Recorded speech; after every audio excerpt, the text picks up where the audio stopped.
आज खेतमा काम गर्न आएको यस्तो भएछ हौ खेत पनि हाम्रो त। ओ लम्बु माथि अन्धारे बराको बाउ त झुन्डे छ त हौ। ले हो र होइन होला हौ। हो मैले बिहान त हेरेर आएको। होइन होला हो पक्का मैले यही आँखाले देखेर आएको। ला आहा होइन होला हौ गाँठे के हो एकताल हेरेर आउनु पर्यो हौ।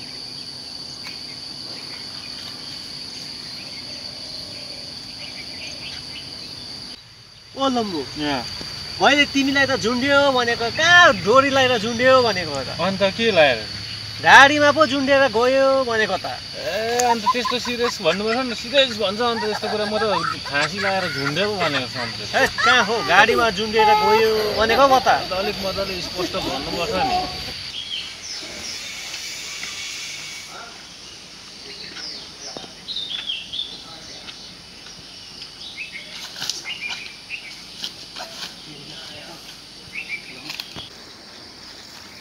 ओ मङ्गले के हो तेरो त नराम्रो घटना सुनेको थिएँ त हौ मैले। के घटना सुनिस् हौ मेरो चाहिँ?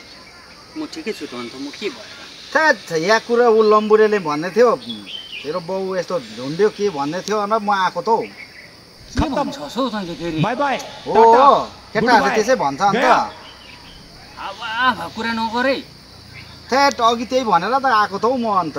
याकुले चाहिँ मलाई चाहिँ तेरो बाउ झुन्ड्यो भनेर चाहिँ मलाई यिनीहरूले भनेर पो तेरोमा आएको त हौ म त। तँलाई भने कि तैँले सुनिस्? म तिनीहरूले भन्दै थियो मैले चाहिँ सुनेर चाहिँ म तिनीहरूको कुरा के विश्वास गर्नु म चाहिँ आउनु पर्यो भनेर आएको पो त। हो होइन झुन्डेको भने कि भनेन एकपल्ट कन्फर्म गर्नु त पर्दैन त तैँले?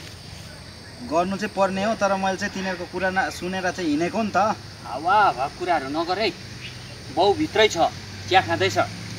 तैँले भेटिराखेर गएको त अन्त अघि भर्खर। केटाहरूले चाहिँ के भनेको त हौ अन्त त्यस्तो झुन्ड्यो के भनिबस्छ।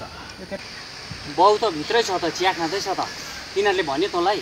त्यही भनेर त म आएको त हौ तेरोमा। हिँड त्यसो भने त्यही यहाँ कुरा लम्बुकोमा। तिनीहरूले के कुरा गर्यो तिनीहरूलाई चाहिँ अलिक बजाउनु पर्ने रहेछ। कताबाट गएको फेरि यता चाहिँ यताबाट हिँड्न यहाँबाट बाटो भेट्नुपर्छ तिनीहरूलाई गएर बात गर्नुपर्छ।